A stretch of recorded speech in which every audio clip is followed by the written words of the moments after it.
Ultime et dernière chance pour participer à notre grand concours Tipeee. Tout en aidant la communauté française de One Piece, tentez de gagner des figurines, des mangas et bien d'autres goodies. En participant à ce projet, vous contribuez à propulser les fans français directement chez Eiichiro Oda, le créateur de One Piece. Le lien se trouve dans la description de cette vidéo. Bonne chance à tous! Bonjour tout le monde et bienvenue au Mon Corvo, voici Kamaltero et voici Kitaro. Et aujourd'hui les amis, on se retrouve pour la review du chapitre 880 de One Piece qui vient tout juste de sortir, et du coup on va un petit peu l'analyser ensemble avec un chapitre qui présente différentes intrigues super tip top trop cool intéressantes, mais surtout une fin qui déborde d'énergie. On va voir ça ensemble.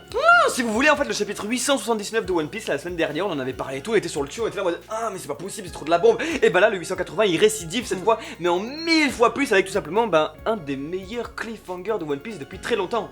Let's go.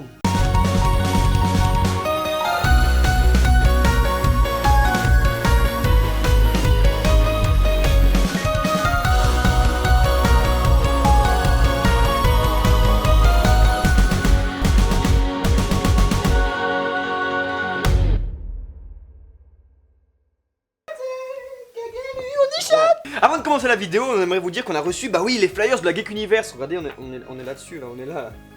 Vous verrez sûrement pas à la caméra, mais on en est super fiers, hein, Kitaro? Oui. Donc c'était juste pour vous rappeler qu'on sera à Carpentras le 28 et 29 octobre prochain. Venez nous voir parce qu'on a plein de trucs de prévus à faire avec vous. Dans tous les cas, on en parlera en vidéo prochainement. La page de couverture du chapitre, qui est quand même assez intéressante, parce que moi, elle m'a fait... Ah, what the fuck. Il est une grande de fou. La fragilité. C'est fou là. On l'a vu en vidéo youtubeur. Je suis de retour. Putain, il est déjà de retour. Il est tellement puissant. Ça va être dur de faire cette vidéo. Putain, page de couverture assez intéressante, tout simplement parce qu'on s'éloigne un peu de Sai. C'est vrai que c'est cool parce qu'on reste vraiment sur la femme qui devait épouser, et on voit en fait qu'elle a 24 maris, on comprend pas trop, bref, c'est assez original, mais bon, je pense qu'on va revenir un peu sur Don Chinjao et tout le tralala après. Alors la grande peur de ce chapitre quand même, pour nous personnellement, très la subjectivité du Mon Corvo, oui, la vie principale de Kamaltero et Kitaro, s'il vous plaît, nous frappez pas, c'est la grande intrigue qui prend les 12 premières pages de ce chapitre, qui est donc centrée sur la confection du gâteau pour empêcher Big Mom et sa crise. Alors, c'était une bonne surprise, encore une fois, dans la manière de présenter les choses, c'est-à-dire que ça faisait du bien de voir enfin mettre un visage sur les chefs cuisiniers, etc. C'est-à-dire qu'on voit formellement comment ça va se passer, il y a des bonnes idées, comment Pudding enlève les souvenirs, etc. Mais dans son essence, dans sa puissance intrinsèque de cette putain d'intrigue, je suis désolé, c'est vraiment, mais vraiment, j'arrive pas à trouver ça intéressant. Ouais, en fait, si vous voulez, voilà, donc comme on dit, donc c'est sur la forme, c'est intéressant parce que c'est des trucs qu'on voyait pas du tout venir, comme par exemple le plan de Pudding qui fait vraiment entrer un par un les chefs, qui dit à personne de venir, qui donc fait dire que Sanji c'est son mari, il y a de l'humour, c'est sympa et tout. Sur la forme, c'est cool, mais sur le fond, on sait très bien où ça veut en venir, on sait très bien où est-ce que ça va aller, et donc on espère juste une chose, c'est que Eiichiro Oda nous mène en bateau. On espère vraiment ça, qu'en gros il nous mène en bateau, et que quand Sanji depuis le début, il dit bien, oui, Yann, mon ingrédient super sucré, je vais vous faire un truc tellement sucré qui va faire évanouir de bonheur et tout, on espère que c'est quelque chose d'assez sale, parce que sinon ce serait très décevant, parce que les lecteurs savent, tous les lecteurs, même pas sur internet ou quoi, mais partout tu lis le manga, t'es au courant que ça fait 2-3 mois que l'arc va se terminer via Sanji qui va apporter le gâteau comme Jinbei avait apporté le croque-en-bouche au début du manga. Voilà. On sait que ça peut se terminer comme ça, c'est possible, mais c'est aussi possible autrement. Et là c'est ça qui est cool dans One Piece, c'est qu'on sait pas comment ça va se passer. Ce qu'on d'ailleurs on avait vu ça, c'est que on se disait avec Kitaro, c'est marrant, nouvelle semaine de One Piece, nouvelle semaine, nouvel arc, nouvel truc, encore un chapitre, et on sait toujours pas, nouvelle semaine où on sait toujours pas ce qui va se passer en fait, comment les Mugiwara vont s'en sortir. Grave. Et là, et ben Oda depuis le début il nous dit bah oui mais il va s'en sortir avec un gâteau, Sanji il va arriver, il va faire YOLO, voilà. On n'espère pas. Et c'est pour ça qu'on est un peu déçu parce que ça prend les 12 premières pages pour un résultat que l'on connaît d'avance, mais autant on se gourre complètement parce que c'est One Piece et ça dehors il nous l'a bien montré depuis les 3 derniers chapitres, donc Inch'Allah autant. Vu la scène finale, qu'on va en parler un petit peu après, nous, là où ça puait un petit peu, c'est qu'on s'est dit que la scène Jinbei qui met le croque-en-bouche à la volée, ça pourrait très bien se réaliser au niveau du tapis volant sur directement le raz-de-marée qui le faire manger le gâteau. En fait, on va vous expliquer un peu pourquoi nous on est déçus là-dessus. Tout simplement parce que Sanji, il est comme ça, c'est un peu la matière grise, il va un peu loin, il se détache toujours un peu de l'équipage pour trouver une solution et faire un plan hyper intelligent. C'est vrai, c'est cool, moi ça me rappelle tout de suite, ça m'avait rappelé Enies Lobby, où tout simplement ils étaient tous sur le pont comme ça, tous à se battre et tout, tous à essayer de protéger, à attendre quelque chose et tout, et Sanji n'était pas là parce qu'on savait pas ce qu'il foutait, tout simplement en fait parce qu'il était en train d'ouvrir les portes pour faire les tourbillons, vous savez, enfin bref, c'était très intelligent de sa part, mais Sanji n'était pas présent quand même. En gros on était là en mode waouh, c'est le MVP, mais t'étais pas là quand tout le monde avait besoin de toi. Est-ce que vous comprenez un peu la situation? Et là c'est exactement pareil, quand on voit en fait ce Sanji qui est au calme, qui tombe amoureux de Pudding, où il y a de l'humour, c'est marrant et tout, et à côté toute sa famille, par là j'entends les Mugiwara qui se font maltraiter comme pas possible, et ben Sanji n'est pas là. Au contraire, bon il sauve le game, encore une fois c'est le MVP, mais il est pas là. T'es pas là quand toute ta famille se fait défoncer. Et donc c'est ça qui est un peu décevant. On aimerait vraiment que Sanji soit là et qu'il montre, attention, on demande pas un combat, on demande du charisme, on demande du truc. Là il est vraiment sur une petite histoire. C'est rigolo, mais ça va 2 minutes en fait. Mis à part tout ça, on a un point qui est quand même très important, c'est eh bien la fracture qui a été totalement invisible au niveau du personnage de Sanji et de la relation amoureuse qu'il peut avoir avec des femmes, etc. Et ben là, sans que personne ne le voit, mais pour de vrai, hein, c'est juste tellement invisible que c'est encore un coup de génie de la part des Shiro là. Et bien c'est que voilà, on est passé de Sanji qui craque totalement quand il voit une femme avec le petit filet de sang, etc. et tout, et les femmes qui ne bronchent pas, à une situation totalement inversée avec quoi? Avec un Sanji qui ne bronche absolument pas, qui même ignore, et pourtant il y a Pudding qui est là, et genre qui toutes les putains de cases tombe dans les pommes, genre oh mon dieu, etc. il est trop beau, etc. Enfin, c'est genre totalement fou. On parle de Sanji. Ouais. Mais c'est. Donc, pour finir, magnifique transition, parce qu'on va se demander quand même si Sanji, lui, va changer de caractère avec cet arc-là. C'est marrant parce qu'on en parlait dans des reviews, il y a maintenant plusieurs mois, peut-être maintenant presque 1 an, on se disait, avec toutes les merdes qui va lui arriver dans cet arc, est-ce que le caractère de Sanji va pas changer? Est-ce que maintenant, sa vision des choses, est-ce qu'il va être plus mature, entre guillemets? Est-ce qu'on n'aura plus le même Sanji? C'est possible, peut-être qu'Oda nous l'a déjà montré dans ce chapitre-là. Les Mugiwara, ils ont 3 heures à tenir en fait, ou plutôt 2h40 pour faire un gâteau. Est-ce que on va les avoir vraiment? Parce que là, si vous avez remarqué, depuis qu'ils ont quitté le château, que le gâteau s'est effondré, il s'est passé quoi? 15 minutes? C'est énorme, 2h40, il faut qu'il y ait une ellipse, une petite truc et tout, parce que pour le moment, les Mugiwara sont dans la merde, ils peuvent pas tenir 2h40, parce que jusque-là, ils peuvent peut-être tenir environ 45 secondes.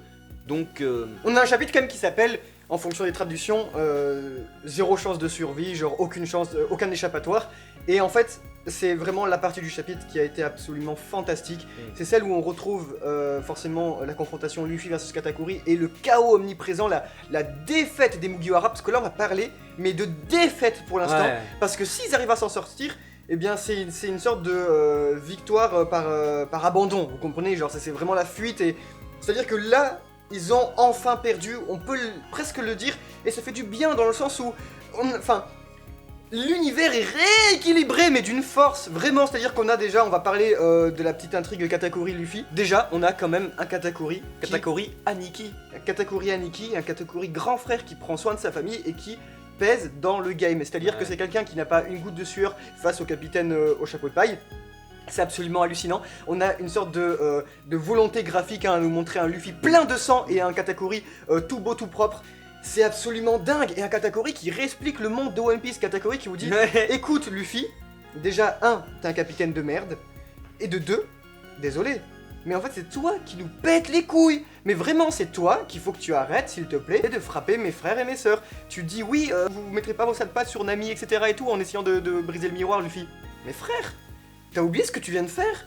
Et ça qui est bizarre avec Luffy, c'est qu'il faut comprendre que depuis le Nouveau Monde, tout ce qu'il fait, c'est casser les couilles aux gens. Même si les gens en face, c'est pas des anges, hein, faut le dire. Doflamingo, c'est le pire des sombres connards, etc. César, c'est le pire des sombres connards et tout. Mais s'il vous plaît, même Big Mom, putain, c'était un mariage et tout tranquillou, même si c'est les connards, Katakuri, il en a ras le cul. Il est juste plus puissant que son adversaire, alors qu'est-ce qu'il fait? Il l'humilie, il lui dit, écoute, t'es pas fait pour ça, tu dégages, tes frères et tes sœurs ou tes amis, n'importe quoi, ils vont en prendre plein la gueule, mais par contre, tu touches pas au mien. Et ça, putain, c'était...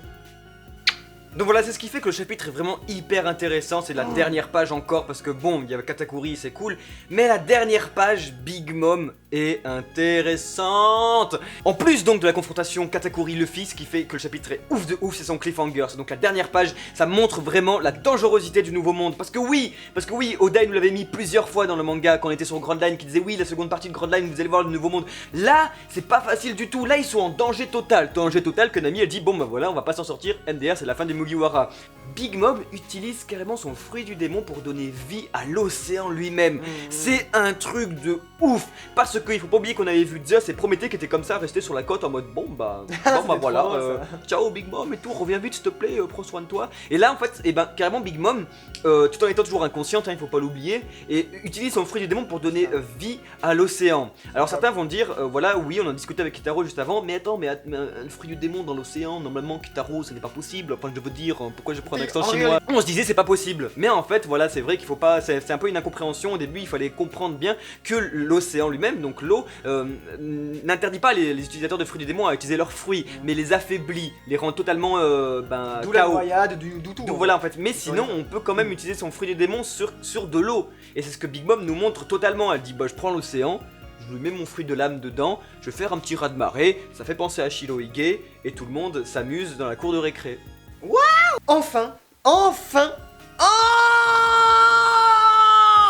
depuis putain de si longtemps, le nouveau monde, One Piece, on avait vu juste un truc du nouveau monde, c'était à la guerre au sommet. On avait le point de vue de Luffy comme ça, là on levait les yeux et on voyait un mec de 4 mètres de haut comme ça qui faisait des raz-de-marée, qui avait le pouvoir de détruire le monde. Et en fait, c'était tellement intense parce qu'on comprenait en fait qu'il y avait nous ici et des gens là-bas très loin, dans les ténèbres là, qui avaient le pouvoir de détruire le monde. Et du coup on s'imaginait, et c'est ça qui était trop cool parce que One Piece au tout début, quand on s'amusait à contre les Shichibukai et tout ça, on se disait putain, c'est vraiment, ils ont tous des super pouvoirs et tout ça, mais je vous rappelle que, je vous souffle à l'oreillette quand même, qu'il y a des gens qui peuvent détruire le monde. On raconte même qu'il y a une femme qui peut qui peut rendre l'océan vivant. Vous imaginez si on aurait juste entendu cette phrase, on aurait dit oui, l'océan vivant, humaniser l'océan pour détruire absolument tout. Et ben là c'est la puissance enfin d'un putain de Yonko. Un empereur, les plus fortes personnes de ce monde dévoilent leur putain de pouvoir. Et ça c'est cool parce que One Piece, faut vraiment comprendre que même si y a une sorte de hiérarchie des positions etc et tout, il y a quand même des gens qui sont là, qui dans l'histoire de One Piece ont marqué l'histoire parce que c'est des gens incroyablement forts et puissants. Donc en fait si vous voulez, personnellement déjà de notre côté un peu au Mont Corvo, c'est un peu une... on est content tout simplement parce que ça fait des années qu'on défend cette idée là, nous de dire les Mugiwara sont totalement impuissants, ce n'est pas possible, Luffy ne pourra pas vaincre un empereur, ne pourra pas faire ça, ne pourra pas faire ça, ne pourra pas... Et beaucoup de gens au début vraiment de l'arc croyaient tout simplement que oui, Luffy a les pouvoirs, que donc Oda allait faire la facilité et que faire voilà, Big Mom en premier, Kaido ensuite, après Shanks, après tout ce que vous voulez. Et en fait là non, ça montre que c'est totalement impossible et c'est ça qui est cool parce que ça remet en jeu tout simplement les enjeux du manga. On est là, on se dit mais qu'est-ce qui va se passer? Mais Luffy est pas du tout capable. Est-ce qu'il va devoir là, il va éveiller son fruit, un Gear 5 ou bien une nouvelle ellipse? Non, on va spéculer sur ce qui va bien pouvoir se passer